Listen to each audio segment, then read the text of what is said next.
ਵਾਹਿਗੁਰੂ ਸਾਹਿਬ JIO.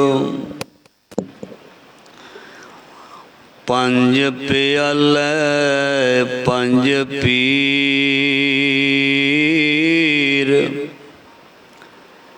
ਛਠਮ ਪੀਰ ਬੈਠਾ ਗੁਰ ਭਾਰੀ। अर्जन काया पलट के मूरत हर गोबिंद सवारी। चली पीड़ी सोडियां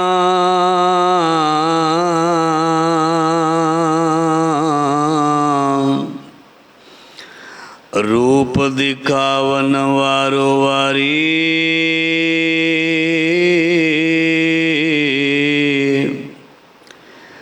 दल पंजन गुर सूरमा वड योदा बहु पर उपकारी। पुछन सिख अरदास कर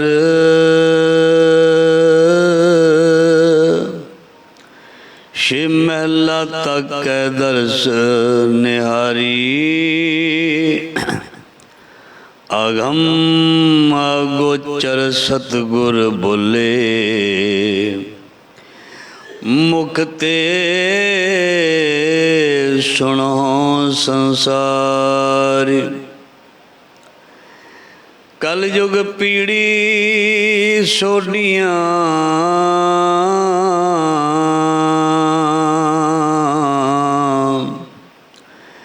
नेचल नीव सार खलारी। जुग जुग सतगुर तरे अवतारी। जुग जुग सतगुर तरे अवतारी। ज्ञान ध्यान किश कर्म न जाना,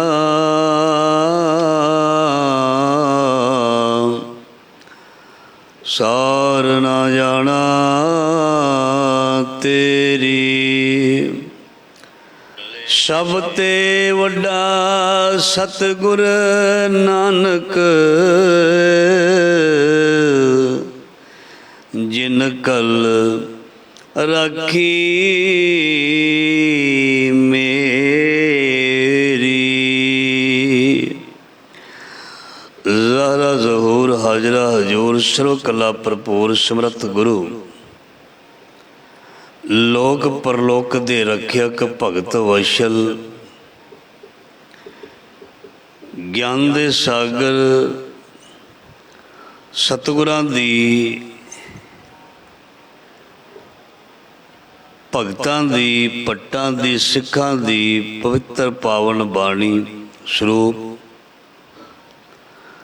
ਧੰਨ ਧੰਨ ਸ੍ਰੀ ਗੁਰੂ ਗ੍ਰੰਥ ਸਾਹਿਬ ਮਹਾਰਾਜ ਜੀ ਦੀ ਪਾਵਨ ਪਵਿੱਤਰ ਗੋਦ ਹਜ਼ੂਰੀ ਦੇ ਵਿੱਚ ਗੁਰੂ ਸ਼ਬਦ ਦੇ ਨਾਲ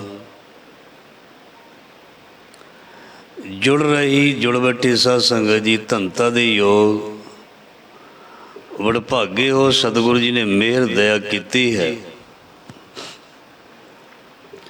ਅੰਮ੍ਰਿਤ ਵੇਲਾ ਸਚ ਨਾਉ ਵਡਿਆਈ ਵਿਚਾਰ, ਕਰਮੀ ਆਵੇ ਕੱਪੜਾ ਨਦਰੀ ਮੁੱਖ ਦੁਆਰ। ਮਹਾਰਾਜ ਜੀ ਨੇ ਜੀਵਨ ਸਵਾਸ ਬਖਸ਼ੇ ਹਨ ਔਰ ਉਹਨਾਂ ਨੂੰ ਸਫਲ ਕਰਨ ਦਾ ਸਮਾਂ ਵੀ ਬਖਸ਼ਿਸ਼ ਕੀਤਾ। ਧੰਨ ਧੰਨ ਮੀਰੀ ਪੀਰੀ ਦੇ ਮਾਲਕ ਛੇਵੇਂ ਨਾਨਕ ਛੇਵੇਂ ਸਰੂਪ ਧੰਨ ਧੰਨ ਗੁਰੂ ਹਰਗੋਬਿੰਦ ਜੀ ਮਹਾਰਾਜ, ਜਿਨ੍ਹਾਂ ਦਾ ਅੱਜ ਪ੍ਰਕਾਸ਼ ਗੁਰਪੁਰਬ ਹੈ। ਸੋ ਸਤਿਗੁਰਾਂ ਦੀ ਸਿਫਤ ਸਲਾਹ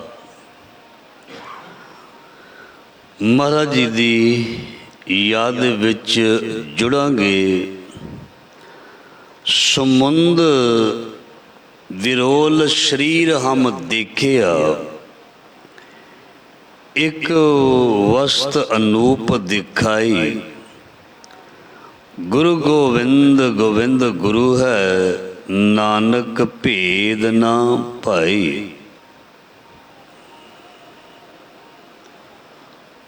गुरु नानक महाराज जी ने इस जग विच आके सिख धर्म की नींह रखी, सिख धर्म की आरंभता की, नानक निर्मल पंथ चलाया। उस पंथ नूं अगे वधाउणा, उस पंथ नूं अगे लैके जाना, ये कोई सौखी ते आसान गल नहीं।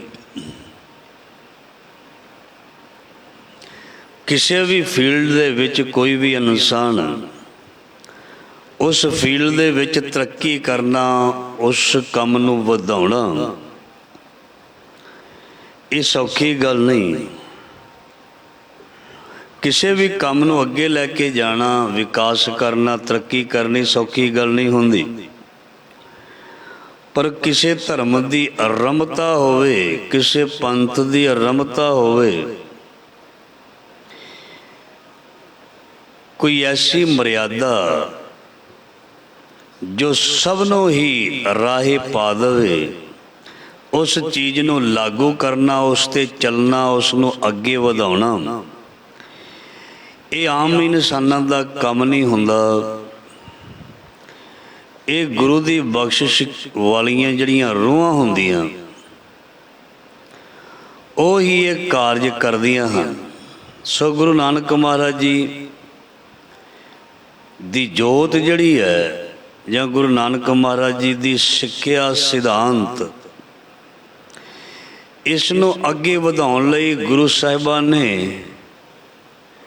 अपने सिखां दी चोण कीती, अपने सिखां नूं अपना रूप दे के, मतलब गुरु बना के गुरु नानक महाराज जी ने तख्त ते बिठाया। जो गुरु नानक दी गद्दी सी जां गुरगद्दी सी, इसदी आरंभता हुई।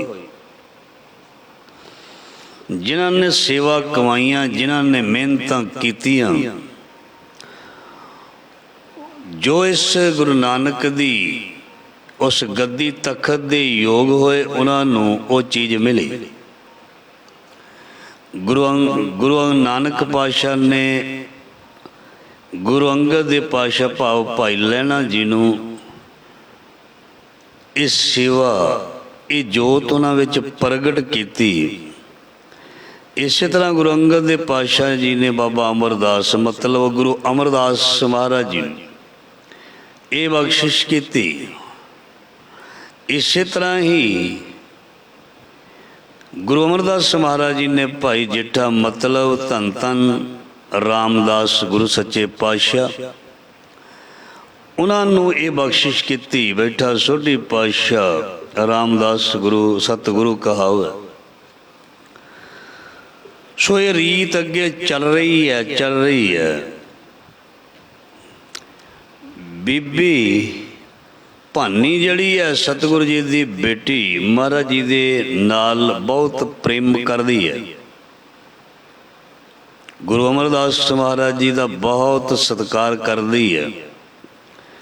जिथे अपने सत्कारयोग उन्होंने पिता समझती है, उते पूर्ण सतगुरु समझ के उन्होंने सेवा करती, पूरे सतगुरु समझ के उन्होंने सेवा करती है। और इतिहास में इस तरह लिखा है, गुरु अमरदास महाराज जी एक बार जद चौंकी पीढ़ी ते बैठ के इशनान कर रहे सी, ते उस पीढ़ी का पावा जिहड़ा वो टुट गया। वो जद टुट गया ते लागे खड़े, लागे खलोती उन्हां दी बेटी, उन्होंने उस पीढ़ी दे हेठा अपना हाथ रख दिता, तां जो सतगुरु पातशाह थले ना डिग जान, उन्हां दी नरादरी ना हो जाए। ਔਰ ਉਸ ਪੀੜ੍ਹੀ ਦੇ ਵਿੱਚ ਲੱਗਾ ਕਿੱਲ ਉਹਨਾਂ ਦੇ ਹੱਥ ਵਿੱਚ ਚੁਭ ਗਿਆ ਤੇ ਉਹਨਾਂ ਦੇ ਹੱਥ ਦੇ ਵਿੱਚੋਂ ਲਹੂ ਖੂਨ ਵਗਣਾ ਸ਼ੁਰੂ ਹੋ ਗਿਆ। ਜਦੋਂ ਪਾਣੀ ਵਿੱਚ ਰਲ ਕੇ ਅੱਗੇ ਗਿਆ ਉਹ ਲਾਲ ਜਲ ਹੋ ਗਿਆ ਤੇ ਗੁਰੂ ਸਾਹਿਬਾਨ ਨੇ ਦੇਖਿਆ, ਗੁਰੂ ਅਮਰਦਾਸ ਪਾਤਸ਼ਾਹ ਨੇ ਦੇਖਿਆ ਵੀ ਕੁਛ ਹੋ ਗਿਆ। ਜਦ ਉਹਨਾਂ ਨੇ ਉੱਠ ਕੇ ਤੱਕਿਆ ਤੇ ਕੀ ਵੇਖਿਆ ਵੀ ਉਹਨਾਂ ਦੀ ਬੇਟੀ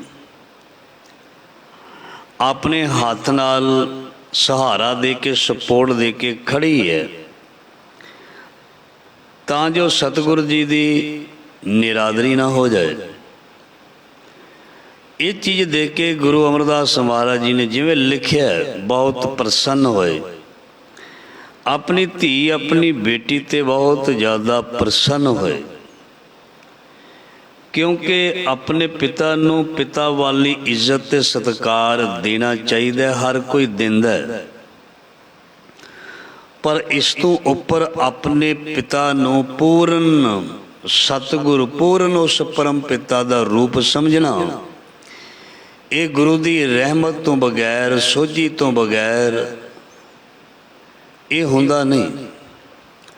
ਭਰਾ ਭਰਾ ਨੂੰ ਗੁਰੂ ਸਮਝੇ ਇੱਦਾਂ ਹੁੰਦਾ ਨਹੀਂ। ਪ੍ਰਿਥਵੀ ਚੰਦ ਆਪਣੇ ਭਰਾ ਨੂੰ ਗੁਰੂ ਸਮਝੇ, ਗੁਰੂ ਅਰਜਨ ਦੇਵ ਪਾਤਸ਼ਾਹ ਨੂੰ, ਇਹ ਹੁੰਦਾ ਨਹੀਂ। ਪਿਓ ਪੁੱਤਰ ਨੂੰ ਪੂਰਨ ਭਗਤ ਸਮਝੇ ਇਹ ਵੀ ਨਹੀਂ ਕਈ ਵਾਰ ਹੁੰਦਾ। ਹਰਨਾਕਸ਼ ਆਪਣੇ ਪੁੱਤਰ ਨੂੰ ਭਗਤ ਨਹੀਂ ਸਮਝਦਾ, ਆਪਣਾ ਦੁਸ਼ਮਣ ਸਮਝਦਾ। ਪੁੱਤਰ ਪਿਓ ਨੂੰ ਆਪਣਾ ਗੁਰੂ ਸਮਝਦੇ ਇਹ ਵੀ ਨਹੀਂ ਜ਼ਿਆਦਾ ਹੁੰਦਾ, ਬਿਰਲੇ ਬਿਰਲੇ ਹੀ। ਜਦੋਂ ਅਸੀਂ ਰਾਮ ਰਾਈਆਂ ਦੀ ਗੱਲ ਕਰਦੇ ਹਾਂ, ਉਹਨਾਂ ਨੇ ਆਪਣੇ ਬਜ਼ੁਰਗਾਂ ਨੂੰ ਸਿਆਣਿਆਂ ਨੂੰ ਗੁਰੂ ਮੰਨਣ ਤੋਂ ਇਨਕਾਰ ਹੀ ਕਰ ਦਿੱਤਾ। ਤਾਂ ਹੀ ਉਹ ਆਪਣੀ ਮਨਮਰਜ਼ੀ ਬੰਦਾ ਉਦੋਂ ਕਰਦਾ ਜਦੋਂ ਕਿਸੇ ਦਾ ਮਨ ਵਿੱਚ ਸਤਿਕਾਰ ਨਾ ਰਹੇ। ਜਦੋਂ ਸਤਿਕਾਰ ਨਾ ਰਹੇ ਫਿਰ ਰਿਸ਼ਤੇ ਵੀ ਨਹੀਂ ਰਹਿੰਦੇ। ਰਿਸ਼ਤਿਆਂ ਦੀ ਵੀ ਕੀਮਤ ਪਿਆਰ ਪ੍ਰੇਮ ਕਰਕੇ ਹੁੰਦੀ ਹੈ। ਜੇ ਕਿਸੇ ਦੇ ਅੰਦਰ ਦੂਸਰੇ ਪ੍ਰਤੀ ਸਤਿਕਾਰ ਤੇ ਪ੍ਰੇਮ ਨਹੀਂ, ਰਿਸ਼ਤਾ ਭਾਵੇਂ ਕਿੰਨਾ ਨਜ਼ਦੀਕੀ ਵਾਲਾ ਕਿਉਂ ਨਾ ਹੋਵੇ, ਉਹ ਰਿਸ਼ਤਾ ਬਹੁਤਾ ਮਾਇਨਾ ਨਹੀਂ ਰੱਖਦਾ। ਪ੍ਰੇਮ ਹੋਵੇ, ਰਿਸ਼ਤਾ ਭਾਵੇਂ ਨੇੜੇ ਦਾ ਨਾ ਹੋਵੇ। ਪ੍ਰੇਮ ਹੋਵੇ, ਰਿਸ਼ਤਾ ਭਾਵੇਂ ਨੇੜੇ ਦਾ ਨਾ ਹੋਵੇ, ਮਿੱਤਰ ਦੋਸਤ ਵਾਲਾ ਵੀ ਕਿਉਂ ਨਾ ਹੋਵੇ, ਉਹ ਇਨਸਾਨ ਬਾਜੀ ਜਿੱਤ ਜਾਂਦੇ ਨੇ। ਜਿਨ੍ਹਾਂ ਦੇ ਅੰਦਰ ਪ੍ਰੇਮ ਹੁੰਦਾ ਉਹ ਛਾ ਜਾਂਦੇ ਨੇ। ਉਹ ਬਾਹਰੋਂ ਆ ਕੇ ਗੁਰੂ ਨਾਨਕ ਦੇ ਘਰ ਦੇ ਸਾਧ ਸੰਗਤ ਜੀ ਮੁੱਖ ਸੇਵਾਦਾਰ ਮਾਲਕ ਤੱਕ ਬਣ ਜਾਂਦੇ ਨੇ। ਭਾਈ ਲਹਿਣਾ ਜੀ ਵਰਗੇ, ਮਤਲਬ ਗੁਰੂ ਕੋਈ ਇਹ ਨਹੀਂ ਕਹਿੰਦਾ ਵੀ ਇਹ ਮੇਰਾ ਖਾਸ ਹੈ, ਮੇਰੇ ਪਰਿਵਾਰ 'ਚੋਂ ਹੈ, ਜਾਂ ਇਹ ਸਾਡੀ ਜ਼ਾਤ ਵਿੱਚੋਂ ਹੈ, ਧਰਮ ਦੇ ਵਿੱਚੋਂ ਹੈ। ਨਹੀਂ, ਚਾਹੇ ਉਹ ਚਮਾਰ ਜਾਤੀ ਦਾ, ਚਾਹੇ ਉਹ ਨਾਈ ਜਾਤੀ ਦਾ, ਚਾਹੇ ਉਹ ਕਸਾਈ ਹੈ। ਗੁਰੂ ਮਹਾਰਾਜ ਜੀ ਜਿਸ ਦੇ ਅੰਦਰ ਉਸ ਪਰਮ ਪਿਤਾ ਪ੍ਰਤੀ ਪ੍ਰੇਮ ਦੇਖਦੇ ਨੇ, ਉਹਨਾਂ ਨੂੰ ਆਪਣੇ ਕੰਠ ਨਾਲ ਲਾ ਲੈਂਦੇ ਨੇ। ਭਗਤ ਰਵਿਦਾਸ ਵਰਗੇ, ਸਦਨਾ ਕਸਾਈ ਵਰਗੇ, ਨਾਮਦੇਵ ਜੀ ਵਰਗੇ, ਕਬੀਰ ਜੀ ਵਰਗੇ, ਧੰਨਾ ਜੀ ਵਰਗੇ। ਕਿਉਂ? ਕਿਉਂਕਿ ਗੁਰੂ ਪ੍ਰੇਮ ਦੇਖਦਾ, ਗੁਰੂ ਜ਼ਾਤ ਨਹੀਂ ਦੇਖਦਾ। ਗੁਰੂ ਪ੍ਰੇਮ ਦੇਖਦਾ, ਗੁਰੂ ਕਿਸੇ ਦਾ ਧਰਮ ਜ਼ਾਤ ਨਹੀਂ ਦੇਖਦਾ। ਪਰ ਇਨਸਾਨ ਜਿਹੜਾ ਜਦੋਂ ਕਿਸੇ ਨਾਲ ਕੋਈ ਵੀ ਪ੍ਰੇਮ ਦਾ ਰਿਸ਼ਤਾ ਬਣਾਉਂਦਾ ਹੈ, ਕੋਈ ਵੀ ਕਿਸੇ ਤਰ੍ਹਾਂ ਦਾ ਸੰਬੰਧੀ ਬਣਦਾ, ਮਤਲਬ ਮਿੱਤਰ ਕਰਕੇ ਜਾਂ ਕਿਸੇ ਨਾਲ ਹੋਰ ਤਰੀਕੇ ਨਾਲ, ਉਹ ਪਹਿਲਾਂ ਦੇਖਦਾ, ਜ਼ਾਤ ਦੇਖਦਾ, ਕੌਮ ਦੇਖਦਾ, ਧਰਮ ਦੇਖਦਾ। ਕੋਈ ਸਾਡੇ ਘਰ ਦੇ ਲਾਗੇ ਕੋਈ ਕਿਰਾਏ 'ਤੇ ਮੁਸਲਮਾਨ ਵੀਰ ਆ ਜਾਏ, ਕੀ ਅਸੀਂ ਉਹਦੇ ਨਾਲ ਬਹੁਤ ਗਹਿਰਾ ਰਿਸ਼ਤਾ ਰੱਖਾਂਗੇ? ਅਸੀਂ ਤਾਂ ਉਹਦੀ ਭਾਜਾਂਗੇ। ਇਹ ਹੋਰ ਹੈ, ਇਹਦਾ ਤਾਂ ਧਰਮ ਹੀ ਹੋਰ ਹੈ, ਇਹ ਲੋਕ ਹੋਰ ਹੁੰਦੇ ਨੇ। ਪਰ ਹਰ ਧਰਮ ਦੇ ਵਿੱਚ ਰੂਹਾਂ ਬੰਦਗੀ ਵਾਲੀਆਂ ਵੀ ਹੁੰਦੀਆਂ ਨੇ। ਹਰ ਜਾਤ ਦੇ ਵਿੱਚ ਬਖਸ਼ੀਆਂ ਰੂਹਾਂ ਹੁੰਦੀਆਂ ਨੇ ਜਿਹੜੀਆਂ ਰੱਬ ਨਾਲ ਮਿਲਾ ਦਿੰਦੀਆਂ ਨੇ। ਇਸ ਕਰਕੇ ਗੁਰੂ ਮਹਾਰਾਜ ਪ੍ਰੇਮ ਵੇਖਦੇ ਨੇ ਕਿਸੇ ਦੇ ਨਾਲ ਕੋਈ ਕਰਕੇ ਵੇਖ ਲੈ। ਸੋ ਪ੍ਰੇਮ ਹੈ ਬੇਟੀ ਨੂੰ ਗੁਰੂ ਆਪਣੇ ਪਾਤਸ਼ਾਹ ਅਮਰਦਾਸ ਜੀ ਨਾਲ। ਜਦੋਂ ਅਮਰਦਾਸ ਮਹਾਰਾਜ ਜੀ ਪ੍ਰਭਾਵਿਤ ਹੋਏ, ਕਹਿੰਦੇ ਪੁੱਤਰ ਇਹ ਕੀ ਕੀਤਾ? ਸੋ ਮਹਾਰਾਜ ਜੀ ਸੇਵਾ ਕੀਤੀ ਹੈ। ਸੇਵਾ ਟੁੱਟ ਕੇ ਖੁਸ਼ ਹੋ ਕੇ ਕਹਿੰਦੇ ਕੋਈ ਜੋ ਵੀ ਤੇਰੀ ਭਾਵਨਾ ਹੈ ਉਹ ਤੂੰ ਮੰਗ, ਜੋ ਵੀ ਤੇਰੀ ਭਾਵਨਾ ਗੁਰੂ ਨਾਨਕ ਮਿਹਰ ਕਰਨਗੇ। ਜਦ ਇਹ ਵਚਨ ਕੀਤਾ ਸੀ ਮਹਾਰਾਜ ਜੀ ਨੇ, ਤੇ ਬੀਬੀ ਭਾਨੀ ਜੀ ਨੇ ਸਹਿ ਸੁਭਾਏ ਵਚਨ ਕੀਤਾ ਸੀ, ਮਹਾਰਾਜ ਜਿਹੜੀ ਗੁਰੂ ਨਾਨਕ ਦੀ ਗੁਰਗੱਦੀ ਹੈ ਇਹ ਸਾਡੇ ਘਰ ਦੇ ਵਿੱਚ ਹੀ ਚੱਲੇ, ਘਰ ਹੀ ਕੀ ਵੱਥ ਘਰੇ ਰਹਾਵੇ, ਜਾਨ ਨਾ ਦੇਸਾਂ ਸੋਢੀਏ ਹੋਰਸ ਅਜਰ ਨਾ ਜਰਿਆ ਜਾਵੇ। ਮਹਾਰਾਜ ਜੀ ਕਹਿੰਦੇ ਵੀ ਇਹ ਜਿਹੜੀ ਚੀਜ਼ ਹੈ ਹੋ ਤੇ ਸਕਦੀ ਹੈ, ਪਰ ਇਹਦੇ ਵਿੱਚ ਪਰਿਵਾਰਾਂ ਵਿੱਚ ਬਹੁਤ ਜ਼ਿਆਦਾ ਤਕਲੀਫਾਂ ਦੁੱਖ ਵਿਛੋੜੇ ਆਉਣਗੇ। ਇਹ ਚੀਜ਼ਾਂ ਸਹਿਣੀਆਂ ਪੈਣਗੀਆਂ, ਲੋਕ ਬਹੁਤ ਵਿਰੋਧਤਾ ਕਰਨਗੇ, ਲੋਕ ਬਹੁਤ ਜ਼ਿਆਦਾ ਦੁਸ਼ਮਣੀ ਪਾਉਣਗੇ। ਇਹ ਸਾਰੀਆਂ ਚੀਜ਼ਾਂ ਆਉਣੀਆਂ, ਗੁਰੂ ਘਰ ਦੇ ਲਈ ਅੱਗਿਓਂ ਹਮਲਾ ਕਰਨ ਦੇ ਲਈ ਆਉਣਗੇ, ਇਹ ਚੀਜ਼ਾਂ ਆਉਣੀਆਂ ਨੇ। ਪਰ ਉਹਨਾਂ ਦੀ ਬੇਟੀ ਨੇ ਵਚਨ ਲਿਆ ਸੀ ਗੁਰੂ ਪਾਤਸ਼ਾਹ ਤੋਂ, ਆਪ ਜੀ ਮਿਹਰ ਕਰੋ, ਇਹ ਜਿਹੜੀ ਦਾਤ ਹੈ ਝੋਲੀ ਵਿੱਚ ਪਾਓ, ਮਨਜ਼ੂਰ ਹੈ। ਸੋ ਪਾਤਸ਼ਾਹ ਜੀ ਨੇ ਫਿਰ ਇਹ ਬਖਸ਼ਿਸ਼ ਕੀਤੀ ਸੀ। ਫਿਰ ਇਹ ਜਿਹੜੀ ਚੱਲੀ ਪੀੜੀ ਸੋਢੀਆਂ ਰੂਪ ਦਿਖਾਵਨ ਵਾਰੋ ਵਾਰੀ, ਦਲ ਭੰਜਨ ਗੁਰ ਸੂਰਮਾ ਵੱਡ ਯੋਧਾ ਬਹੁ ਪਰ ਉਪਕਾਰੀ। ਸੋ ਗੁਰੂ ਨਾਨਕ ਦੀ ਗੁਰਗੱਦੀ ਦੇ ਚੌਥੇ ਵਾਰਸ ਧੰਨ ਧੰਨ ਗੁਰੂ ਰਾਮਦਾਸ ਜੀ, ਪੰਜਵੇਂ ਬਣੇ ਉਹਨਾਂ ਦੇ ਹੀ ਛੋਟੇ ਸੁਪੁੱਤਰ ਗੁਰੂ ਅਰਜਨ ਦੇਵ ਜੀ, ਤੇ ਉਹਨਾਂ ਤੋਂ ਬਾਅਦ ਫਿਰ ਸਾਧ ਸੰਗਤ ਜੀ ਚੱਲੀ ਪੀੜੀ ਸੋਢੀਆਂ। ਇਹ ਪੀੜੀ ਫਿਰ ਚੱਲ ਪਈ ਉਹਨਾਂ ਦੇ ਪਰਿਵਾਰ ਦੀ, ਉਹਨਾਂ ਦੇ ਪਰਿਵਾਰ ਦੀ ਪੀੜੀ ਫਿਰ ਚੱਲ ਪਈ। ਤੇ ਫਿਰ ਪਾਤਸ਼ਾਹ ਜੀ ਦੀ ਬਾਣੀ ਦਾ ਫਰਮਾਨ ਹੈ, ਜੰਮਿਆ ਪੂਤ ਭਗਤ ਗੋਬਿੰਦ ਕਾ, ਪ੍ਰਗਟਿਆ ਸਮੈ ਲਿਖਿਆ ਧੁਰ ਕਾ, ਪੰਜ ਪਿਆਲੇ ਪੰਜ ਪੀਰ, ਛਠਮ ਪੀਰ ਬੈਠਾ ਗੁਰ ਭਾਰੀ, ਅਰਜਨ ਕਾਇਆ ਪਲਟ ਕੈ ਮੂਰਤ ਹਰ ਗੋਬਿੰਦ ਸਵਾਰੀ। ਸੋ ਛੇਵੇਂ ਨਾਨਕ ਛੇਵੇਂ ਪਾਤਸ਼ਾਹ ਮੇਰੀ ਪੀਰੀ ਦੇ ਮਾਲਕ ਗੁਰੂ ਹਰਗੋਬਿੰਦ ਪਾਤਸ਼ਾਹ ਦਾ ਅੱਜ ਪ੍ਰਕਾਸ਼ ਗੁਰਪੁਰਬ ਹੈ। ਸੋ ਸੰਖੇਪ ਦੇ ਵਿੱਚ ਉਹਨਾਂ ਦੇ ਜੀਵਨ ਦੀ ਜਾਣਕਾਰੀ ਗੁਰੂ ਮਹਾਰਾਜ ਜੀ ਦੀ ਕਿਰਪਾ ਨਾਲ ਪ੍ਰਾਪਤ ਕਰਦੇ ਹਾਂ। ਗੁਰੂ ਹਰਗੋਬਿੰਦ ਪਾਤਸ਼ਾਹ ਜੀ ਗੁਰੂ ਅਰਜਨ ਦੇਵ ਪਾਤਸ਼ਾਹ ਜੀ ਦੇ ਇਕਲੌਤੇ ਸੁਪੁੱਤਰ ਸਨ। ਗੁਰੂ ਅਰਜਨ ਦੇਵ ਪਾਤਸ਼ਾਹ ਜੀ ਦੇ ਭਾਈ ਸਨ, ਦੋ ਭਰਾ ਸਨ, ਪ੍ਰਿਥਵੀ ਚੰਦ ਮਹਾਦੇਵ ਜੀ ਤੇ ਉਦਾਸੀ ਮੱਤ ਦੇ ਧਾਰਨੀ ਸਨ। ਪਰ ਜਿਹੜਾ ਪ੍ਰਿਥਵੀ ਚੰਦ ਸੀ ਉਹਦਾ ਪਰਿਵਾਰ ਸੀ, ਉਹ ਵੱਡਾ ਭਾਈ ਸੀ। ਉਹ ਚਾਹੁੰਦਾ ਸੀ ਵੀ ਮੈਂ ਵੱਡਾ ਹੋਣ ਦੇ ਨਾਤੇ ਇਸ ਗੱਦੀ ਦਾ ਵਾਰਸ ਬਣਾ, ਇਹ ਸਾਰੀ ਸੇਵਾ ਮੇਰੇ ਕੋਲ ਆਵੇ। ਔਰ ਜਿਹੜੇ ਗੁਰੂ ਅਰਜਨ ਦੇਵ ਪਾਤਸ਼ਾਹ ਜੀ ਸਨ, ਇਹਨਾਂ ਦੇ ਘਰ ਅਜੇ ਕੋਈ ਔਲਾਦ ਨਹੀਂ ਸੀ, ਦਾਤ ਨਹੀਂ ਸੀ। ਇਸ ਨੇ ਇਹ ਮਨ ਵਿੱਚ ਬਿਠਾ ਲਿਆ ਸੀ ਵੀ ਅਸੀਂ ਹੀ ਸਾਰਾ ਜੋ ਕੁਛ ਹੈ ਗੁਰੂ ਦਾ ਰਾਮਦਾਸ ਮਹਾਰਾਜ ਜੀ ਦਾ ਅਸੀਂ ਹੀ ਸਾਂਭਣਾ। ਪਰ ਜਦ ਕਰਮੋਂ ਨੇ ਤਾਨਾ ਮਾਰਿਆ ਸੀ ਔਤਰੀ ਦਾ, ਮਾਤਾ ਗੰਗਾ ਨੂੰ ਪਤਾ ਲੱਗ ਗਿਆ ਸੀ। ਫਿਰ ਇਹਦੀ ਬੇਨਤੀ ਪਾਤਸ਼ਾਹ ਗੁਰੂ ਅਰਜਨ ਦੇਵ ਪਾਸ ਕੀਤੀ ਸੀ, ਮਹਾਰਾਜ ਜੀ ਮਿਹਰ ਕਰੋ, ਦਇਆ ਕਰੋ, ਜਿਹੜੀ ਉਹ ਚੋਬਨ ਹੈ ਚੋਭ ਹੈ ਮੇਰੇ ਤੋਂ ਉਹ ਬਰਦਾਸ਼ਤ ਨਹੀਂ ਹੋ ਰਹੀ, ਵੀ ਸਾਡੇ ਘਰ ਵੀ ਬੱਚਾ ਚਾਹੀਦਾ, ਦਾਤ ਚਾਹੀਦੀ ਆ। ਤੇ ਗੁਰੂ ਅਰਜਨ ਦੇਵ ਪਾਤਸ਼ਾਹ ਜੀ ਨੇ ਬੜਾ ਸੋਚ ਸਮਝ ਕੇ ਵਚਨ ਕੀਤਾ ਸੀ, ਬੜਾ ਸੋਚ ਸਮਝ ਕੇ। ਗੁਰੂ ਅਰਜਨ ਦੇਵ ਪਾਤਸ਼ਾਹ ਜੀ ਦੇ ਚਰਨਾਂ ਵਿੱਚ ਅਸੀਂ ਰੋਜ਼ ਅਰਦਾਸ ਕਰਦੇ ਹਾਂ, ਉਹਨਾਂ ਕੋਲ ਦਾਤਾਂ ਲੈਣ ਆਉਂਦੇ ਹਾਂ, ਲੈ ਕੇ ਜਾਂਦੇ ਹਾਂ। पर जदों उन्हां दी अपनी वारी आई पर उन्होंने ये दात आप नहीं दिती। अपने प्यारे सिख बाबा बुढ़ा जी वल इशारा किया सी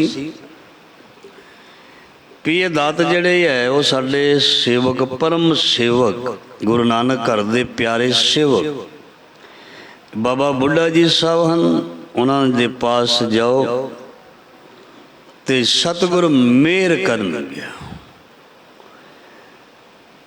ये जदों महाराज जी दे मुख तो बचन सुनिया माता गंगा जी खुश हो गए। कोई गल नहीं, ये कोई औखी गल नहीं, ये कोई औखी गल नहीं, बहुत सौखी है। ये तो अपने गुरु घर दे सेवादार ही है, कोई गल नहीं। जदों मर्जी जाके उन्होंने जाके कह देंगे भी इस तरह गलबात है, ध्यान देना, इस तरह गलबात है, ध्यान देना। एक हुंदा नौकर, एक हुंदा सेवादार। नौकर गुलामी तक भी कर सकता है, पर जिहड़ा सेवादारी करदा, सेवादार हुंदा है, वह बेपरवाह हुंदा है। वो स्वार्थ तो रहत हुंदा है, लालच चों रहत हुंदा है। उसने कोई लालच नहीं मुख रखिया हुंदा। इस करके नौकर सेवादार नहीं हुंदा ते सेवादार नौकर नहीं बन सकदा। सेवादार हुंदा निष्काम। ते गुरु घर दे सेवादार ने बाबा बुढ़ा जी साहिब वो प्रेम दे बजे ते हन, मर्यादा विच बजे ते हन। पर जे कोई अहंकार दे नाल, रोह दे नाल कोई गल आखे ते फिर वो बेपरवाह नहीं, फिर वो परवाह नहीं करते। माता गंगा जी अपनियां दासियां गोलियां नूं नाल लैके रथ ते सवार हो के बाबा बुढ़ा जी साहब वल जांदे ने। कच्चे रस्ते ने, धूड़ां उड़दियां ने। बाबा जी अपने खेतां दे विच हन, अपने घर विच हन। सो दूरों ही धूड़ आउंदी नूं देख के, उड़दी नूं देख के बाबा बुढ़ा साहब जी बचन करते हैं भी अपने सेवक नूं दूरों कोई चलदा आ रहा है, बड़ी मिट्टी धूड़ घट्टा उड़ रहा, कौन है? और ये दसिया गया है भी गुरु के महल ने माता गंगा जी। सो कईयां ने लिखिया भी इस तरह महाराज ने आख्या भी किधरों भाजना पै गई, कईयां ने इस चीज़ को नहीं मन्निया। सो खैर कहने का भाव यह है, उन्होंने पता लग चुका सी जिहड़ा आ रहा है उहदे अंदर वो चीज़ नहीं है जिन्हों शरदा भरोसा कहते हैं। वो रोब नाल आ रहे हैं, रोब नाल मैं फलाना, और रोब दे नाल आ रहे हैं। गुरु नानक दे घर, गुरु रामदास दे घर जो भी जांदा है वो नीवा हो के जावे तां ही उत्थों दात लैके आ सकदा। चाहे वो दुनिया दे विच कोई मिनिस्टर होवे, चाहे बहुत वड्डा विद्वान होवे, फिलोसफर होवे, ढाडी होवे, रागी होवे, कथावाचक होवे, अमीर होवे, बहुत वड्डा कोई लैंडलॉर्ड होवे, किसी भी तरह का बंदा होवे, जदों गुरु ग्रंथ साहब जी की हजूरी विच आए तो एक गरीब बन के आवे। मतलब गरीब का मतलब अंदर गरीबी निमरता होवे। वो अपने सटार नाल लैके ना आवे, वो अपनी चौधर लैके ना आवे भी मैं आवां। जो लैके आएगा खाली रहेगा, चाहे कोई भी। तो गुरु अर्जन देव महाराज जी के महल समझ रहे ने मैं तो पंजवें पातशाह के घरों हाँ, कोई गल ही नहीं। ये जड़ा सिख है तो साढ़े गुरु घर का सेवादार ही है, कोई गल ही नहीं। पर मैं जिवें पहला कहा,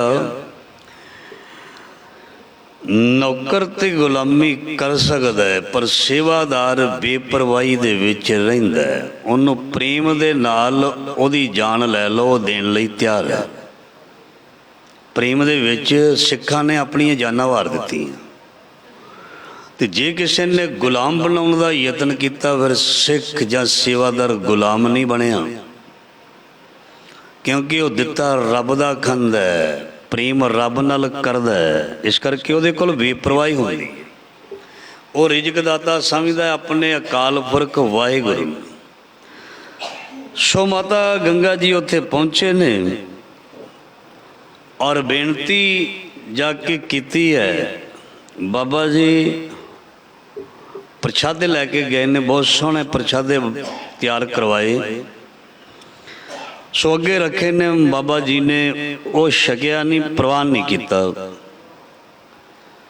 ਤੇ ਆਪਣੀ ਗੱਲਬਾਤ ਵੀ ਕੀਤੀ। ਮਹਾਰਾਜ ਜੀ ਨੇ ਕੋਈ ਜਵਾਬ ਨਹੀਂ ਦਿੱਤਾ। ਬਾਬਾ ਬੁੱਢਾ ਸਾਹਿਬ ਨੇ,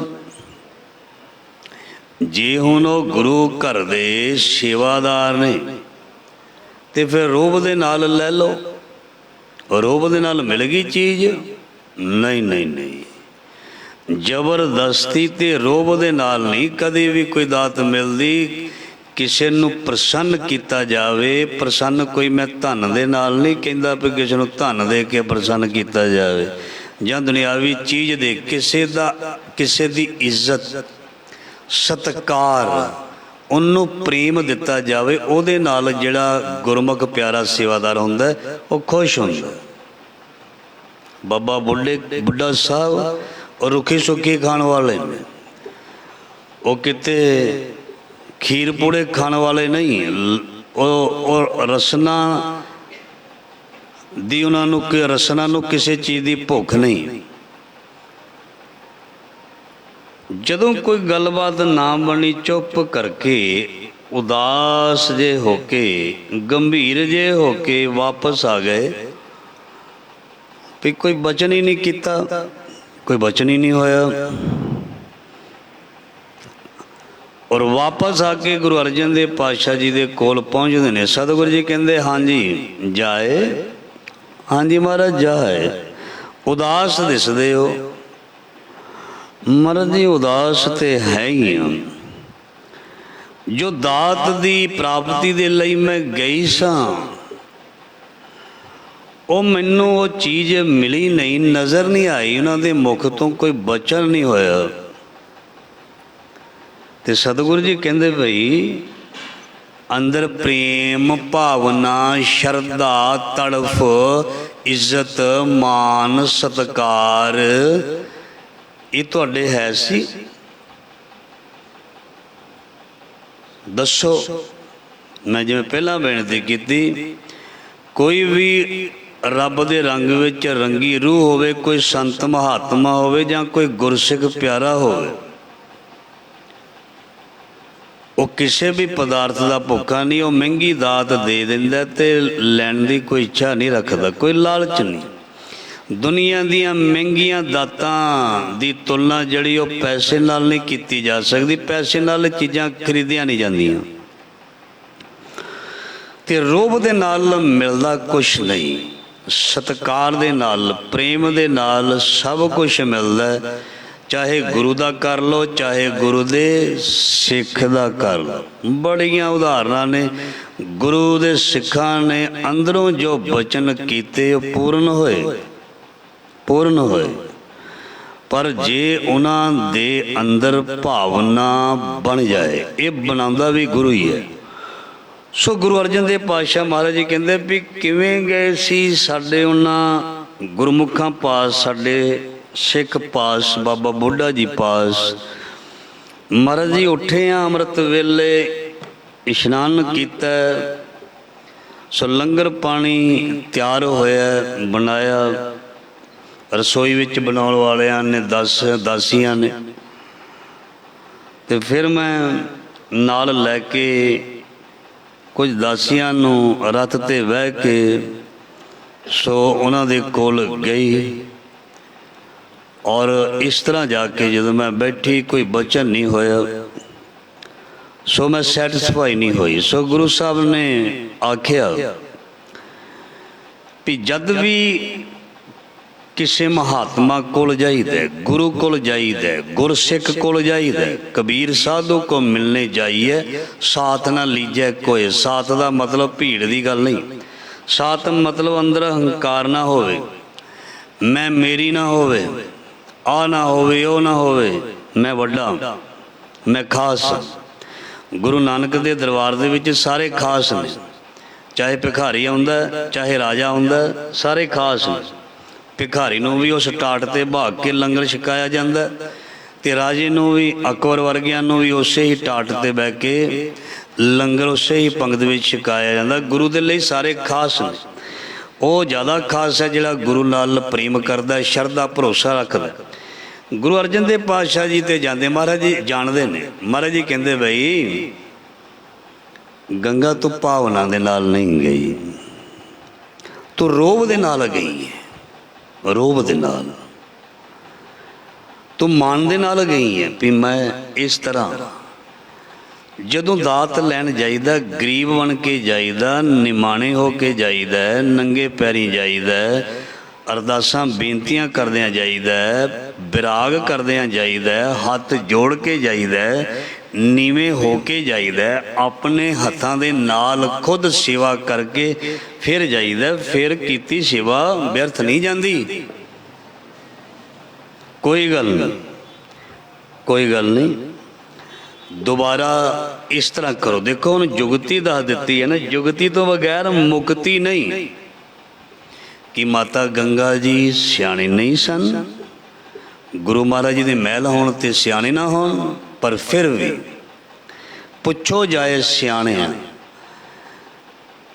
ਕੋਈ ਜਿਹੜਾ ਰੱਬ ਦੇ ਨਾਲ ਜੁੜਿਆ ਉਹ ਬਹੁਤ ਸਿਆਣਾ ਹੁੰਦਾ, ਬਹੁਤ ਸਿਆਣਾ ਹੁੰਦਾ। ਪੁੱਛ ਲੈਣਾ ਚਾਹੀਦਾ, ਛੋਟੇ ਵੱਡੇ ਦੀ ਗੱਲ ਨਹੀਂ, ਪੁੱਛ ਲੈਣਾ ਚਾਹੀਦਾ। ਸੋ ਗੁਰੂ ਸਾਹਿਬ ਨੇ ਜੁਗਤੀ ਦਿੱਤੀ ਹੈ ਵੀ ਅੰਮ੍ਰਿਤ ਵੇਲੇ ਉੱਠੋ, ਇਸ ਤਰ੍ਹਾਂ ਇਸ਼ਨਾਨ ਕਰੋ, ਇਸ ਤਰ੍ਹਾਂ ਪ੍ਰਸ਼ਾਦੇ ਤਿਆਰ ਕਰੋ। ਬਾਬਾ ਬੁੱਢਾ ਸਾਹਿਬ ਉਹ ਤੇ ਇੱਕ ਬੜੇ ਸਿੰਪਲ ਜੇ ਸਾਦੇ ਜੇ ਜੱਟ ਸਾਧ ਨੇ। ਉਹ ਕੋਈ ਖਾਣ ਪੀਣ ਦੇ ਬਹੁਤੇ ਸ਼ੌਕੀਨ ਨਹੀਂ ਵੀ ਆਹ ਚੀਜ਼ਾਂ ਦੇ ਨਾਲ ਉਹ ਖੁਸ਼ ਹੋਣਗੇ। ਧਿਆਨ ਦੇਣਾ, ਸਾਨੂੰ ਇਕੱਲਾ ਦਾਲ ਫੁਲਕਾ ਕਿਤੇ ਖਾਣ ਨੂੰ ਮਿਲ ਜਾਏ ਤੇ ਅਸੀਂ ਆ ਕੇ 20 ਗੱਲਾਂ ਕਰਨੀਆਂ। ਉੱਥੇ ਤੇ ਇਕੱਲਾ ਦਾਲ ਫੁਲਕਾ ਸੀ। ਧਿਆਨ ਦੇਣਾ, ਤੇ ਜਿੱਥੇ 5-4 ਪਦਾਰਥ ਬਣੇ ਹੋਣ ਅਸੀਂ ਕਹਿੰਦੇ ਵਾਹ ਵੀ ਵਾਹ, ਵੱਟ ਕੱਢ ਦਿੱਤੇ ਫੜ ਕੇ। ਆਹ ਕੀਤਾ ਕੰਮ ਅਸਲੀ। ਵੀ ਹੋ ਸਕਦਾ ਜਿਹੜਾ ਦਾਲ ਫੁਲਕੇ ਵਾਲਾ ਉਹਦੇ ਅੰਦਰ ਭਾਵਨਾ ਬਹੁਤ ਹੋਵੇ, ਗੁਸਤਾਖੀ ਮਾਫ। ਕਿਉਂਕਿ ਬਾਣੀ ਦੇ ਵਿੱਚ ਲਿਖਿਆ ਵੀ ਰੁੱਖੀ ਸੁੱਕੀ ਖਾਏ ਕੇ ਠੰਡਾ ਪਾਣੀ ਪੀਓ, ਦੇਖ ਭਰਾਈ ਫਰੀਦਾ, ਦੇਖ ਭਰਾਈ ਚੋਪੜੀ ਨਾ ਤਰਸਾਏ ਜੀਓ। ਮਤਲਬ ਕਹਿਣ ਦਾ ਜੋ ਮਿਲੇ ਜਿੱਦਾਂ ਦਾ ਹੋਵੇ ਉਹਨੂੰ ਸਤ ਕਰਕੇ ਮੰਨ ਲੈਣਾ ਚਾਹੀਦਾ। ਜੀਵ ਦੇ ਸਵਾਦਾਂ ਪਿੱਛੇ ਨਹੀਂ ਜਾਣਾ ਚਾਹੀਦਾ, ਆਤਮਕ ਆਨੰਦ ਦੀ ਗੱਲ ਹੋਣੀ ਚਾਹੀਦੀ ਹੈ। ਸੋ ਮਾਤਾ ਜੀ ਅੰਮ੍ਰਿਤ ਵੇਲੇ ਉੱਠਿਆ, ਇਸ਼ਨਾਨ ਕੀਤਾ, ਨਿਤਨੇਮ ਕੀਤਾ, ਆਪ ਚਾਟੀ ਵਿੱਚ ਮਧਾਣੀ ਰੱਖੀ ਹੈ, ਦਹੀਂ ਰਿੜਕਿਆ, ਮੱਖਣ ਕੱਢਿਆ, ਮਿੱਸੇ ਪ੍ਰਸ਼ਾਦੇ ਪਕਾਏ ਨੇ। ਗੁਰੂ ਨਾਨਕ ਦਾ ਨਾਮ ਲੈ ਕੇ ਬਾਣੀ ਪੜ੍ਹ ਕੇ ਘਰੋਂ ਤੁਰਨ ਲੱਗਿਆਂ ਨੇ ਅਰਦਾਸ ਕੀਤੀ, ਮਹਾਰਾਜ ਜੀ ਮਿਹਰ ਕਰਨੀ। ਗੁਰੂ ਨਾਨਕ ਪਾਤਸ਼ਾਹ ਬਾਬਾ ਬੁੱਢਾ ਸਾਹਿਬ ਖਿਣ ਖਿਣ ਭੁੱਲਣ ਹਾਰ ਹਾਂ, ਮਿਹਰ ਕਰਨੀ। ਫਿਰ ਨੰਗੇ ਪੈਰੀਂ ਆਪਣੇ ਸਿਰ 'ਤੇ ਬਿੰਨੂ ਰੱਖਿਆ, ਉੱਤੇ ਭਾਂਡੇ ਰੱਖੇ, ਹਾਂਜੀ ਮਿੱਸੇ ਪ੍ਰਸ਼ਾਦੇ ਰੱਖੇ, ਔਰ ਬਾਬਾ ਬੁੱਢਾ ਸਾਹਿਬ ਦਾ ਜਿੱਥੇ ਸਥਾਨ ਹੈ ਉਧਰ ਚੱਲ ਪਏ, ਨੰਗੇ ਪੈਰੀ ਤੁਰ ਕੇ।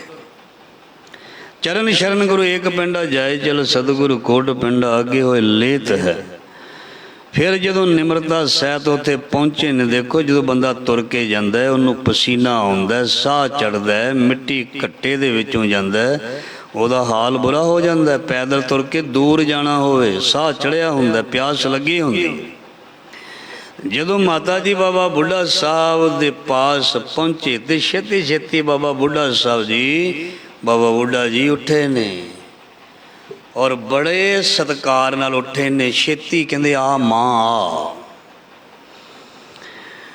ਬੜੀ ਕਿਰਪਾ ਕੀਤੀ ਮਾਤਾ, ਬੜੀ ਦੂਰੋਂ ਚਲ ਕੇ ਆਈ ਹੈ, ਅੱਜ ਭੁੱਖ ਬਹੁਤ ਲੱਗੀ, ਬਾਹਲੀ ਲੱਗੀ ਹੈ, ਛੇਤੀ ਕਰ।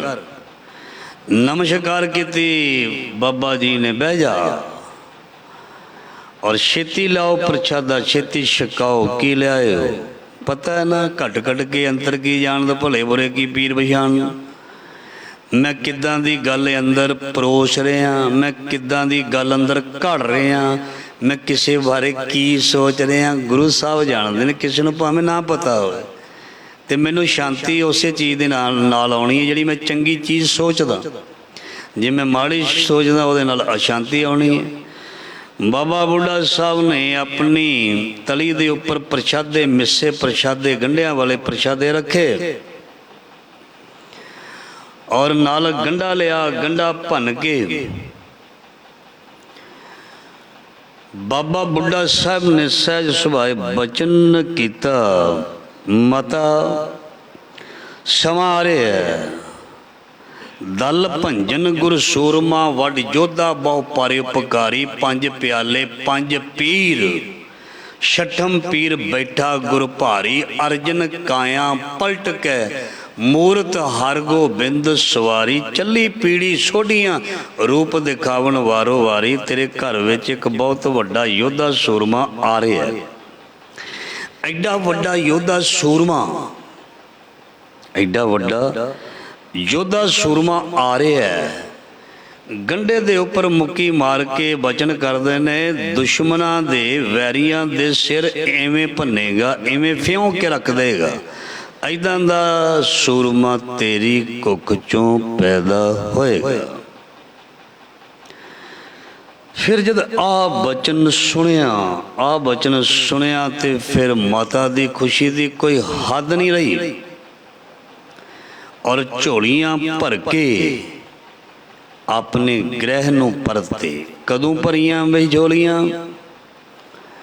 जदों पूर्ण भरोसा, पूर्ण शरदा, पूर्ण सेवा भावना, पूर्ण खिच, पूर्ण बैराग उसने जांदी ने होर किधरे देखा नहीं, सीधा जिधर जिवें मैं अक्सर बचन करदा हुन्ना भी सीधे जाईदा ते सीधे घर वापस आईदा। सीधी गई तो सीधी आई तो झोलियां भर के अपने घर ले आई।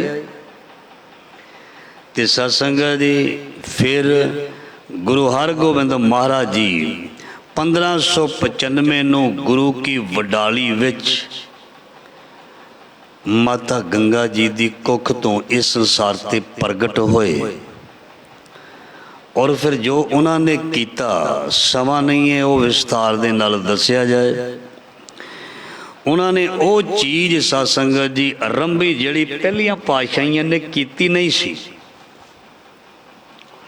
उन्होंने भगती ते शक्ति जिहड़ी भावें भगती चल रही है, वीर रस भगती शक्ति मीरी पीरी दियां दो तलवारां, मतलब उन्होंने भगती शक्ति का प्रतीक दो मीरी पीरी दियां तलवारां धारण करके